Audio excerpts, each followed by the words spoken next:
Akbar adalah seorang siswa. Dia bisa dibilang berprestasi di sekolah, dan Akbar adalah anak yang bersemangat dan ceria.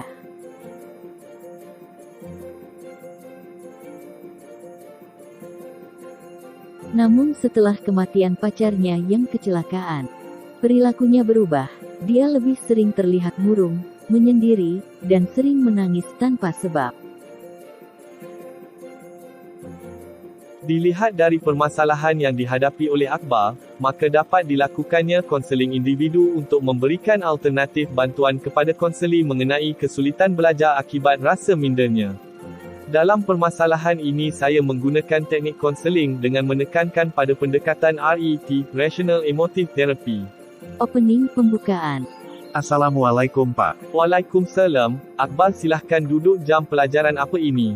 Apa gurunya tidak masuk? Jam pelajaran matematika Pak? Tidak Pak, karena beliau ada kepentingan dinas, jadi kami hanya diberikan tugas. Lalu apa kamu sudah mengerjakannya? Belum Pak, saya sedang tidak berkonsentrasi dalam mengerjakan tugas. Loh, kenapa begitu? Apa ada yang menyebabkan kamu tidak berkonsentrasi seperti itu? Hehehe, iya Pak, saya saja tidak tahu. Sebenarnya saya juga bingung apa yang saya pikirkan. Attending penerimaan. Saya senang kalau kamu bersedia menceritakan apa yang sedang menjadi beban pikiran kamu saat ini. Kamu bisa berbagi masalah dengan saya, Bapak siap menjadi temanmu. Pelan-pelan saja ceritanya. Saya bingung harus cerita dari mana Pak, saya takut. Refleksi of feeling, pemantulan perasaan. Tidak perlu takut, tidak perlu bingung, waktunya masih banyak. Kamu tenangin diri dulu saja, Bapak siap menunggu pelan-pelan saja. Iya Pak, begini Pak, saya memiliki pacar, yang meninggal 6 bulan lalu. Saya merasa sedih dan kehilangan arah pas semenjak itu.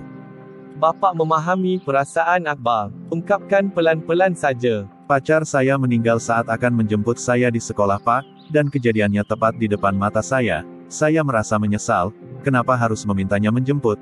Kenapa tidak saya mandiri saja? Kenapa saya manja seperti ini Pak? Saya memang bodoh, seandainya saya tidak memaksa dia untuk menjemput, dia pasti akan tetap bersama saya sekarang. Saya bodoh sekali Pak. Exploring.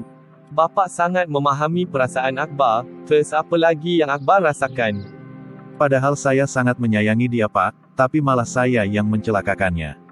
Coba ceritakan kronologi ceritanya pelan-pelan saja. Saat itu Pak, saya SMS pacar saya untuk menjemput saya pulang sekolah. Pacar saya sudah kuliah Pak, karena kebetulan dia sedang tidak ada kuliah maka saya ingin dia menjemput saya sepulang sekolah.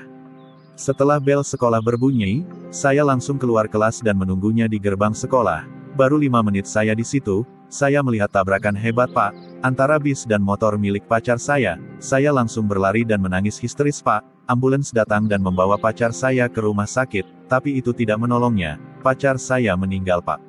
Saya pingsan di tempat. Empati. Menangislah saja Akbar jika itu membuatmu bisa lebih lega. Bapak bisa merasakan apa yang Akbar rasakan saat itu. Jadi kamu merasa semua kejadian itu terjadi karena kamu meminta pacar kamu menjemputmu? Iya Pak, saya merasa ini semua kesalahan saya.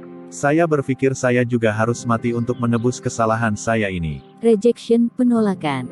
Coba dipikir lagi berkali-kali, apakah berfikir seperti itu sudah benar? Karena meninggal itu bagian dari takdir. Entahlah Pak. Leading. Bagaimana dengan orang tua Akbar dan dengan orang tua pacar Akbar? Orang tua saya selalu menguatkan saya Pak, walaupun sampai sekarang saya belum bisa memaafkan diri saya sendiri. Kalau orang tua pacar saya, mereka berusaha menerima semua takdir ini dengan ikhlas Pak. Mereka tidak membenci saya, bahkan mereka masih menganggap saya sebagai anaknya sendiri. Kadang saya masih sering sekali berkunjung ke sana Pak, sepulang sekolah. Restatement. Orang tua Akbar dan orang tua pacar Akbar tidak membenci Akbar. Sekarang mari kita berfikir bersama, dari orang tua Akbar dan orang tua pacar Akbar sangat menguatkan Akbar, tetapi Akbar ingin menebus kesalahan dengan ikut mati. Menurut Akbar apa itu cara yang paling tepat? Gimana ya Pak, saya selalu merasa dikejar-kejar perasaan bersalah. Pikiran itu selalu terlintas Pak. Paraphrasing. Jadi menurut Akbar permasalahan selesai ketika Akbar ikut mati bersamanya, tanpa menghiraukan perasaan keluarga Akbar dan keluarga pacar Akbar, begitu? Iya Pak, saya rasa itu cara terbaik. Saya merasa hampa tanpa kehadiran pacar saya, Pak. Tetapi di lain sisi saya juga memikirkan kedua orang tua saya, Pak. Confrontation. Sekarang coba Akbar pikirkan dulu, apakah dengan semua rencana dan fikiran Akbar itu semua dapat selesai, apakah dengan ikut mati, Akbar bisa merasa bahagia? Apakah pikiran dan harapan Akbar itu tidak malah menambah masalah baru untuk orang tua Akbar, dan orang tua pacar Akbar yang sudah menganggap Akbar anak sendiri harus kehilangan lagi? Iya sih, Pak, saya rasa itu malah menambah masalah. Saya bingung, Pak. Belief. Berarti Akbar merasa sekarang ikut mati bukan solusi yang tepat dalam menyelesaikan masalah ini, bukan? Saya mengerti, Pak, tapi saya masih sulit memaafkan diri saya sendiri. Saya merasa akar permasalahan terpusat pada saya, Pak. Confrontation. Coba difikirkan, kalau orang tua pacarmu saja bisa tega menerima kenyataan ini, bahawa anaknya sudah meninggal, mengapa kamu tidak sekuat itu? Padahal mereka pun sama halnya dengan kamu yang menyayanginya. Iya, Pak, berarti pikiran saya terlalu pendek, Pak. Leading. Apa Akbar pernah menceritakan ini kepada orang tua Akbar? Tidak, Pak, saya selalu bingung untuk memulai cerita. Ujung-ujungnya saya pusing, lemah dan menangis, Pak.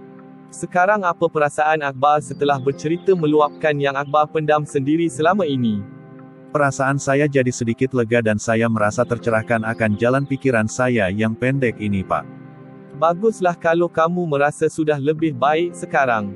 Iya, Pak, terima kasih sudah mendengarkan saya bercerita. Kalau begitu saya kembali ke kelas dahulu, Pak, mau melanjutkan mengerjakan tugas kembali. Assalamualaikum, Pak. Waalaikumsalam. Pesan yang dapat diambil. Untuk teman-temanku dimanapun kalian berada, apabila kalian sedang mengalami hal yang berat, janganlah kalian memendam masalah itu sendirian, beranikan diri kalian untuk bercerita ke orang lain. Kalian bisa juga menceritakannya bersama guru BK kalian. Janganlah kalian berpikir pendek seperti saya yang berpikir mengakhiri hidup begitu saja.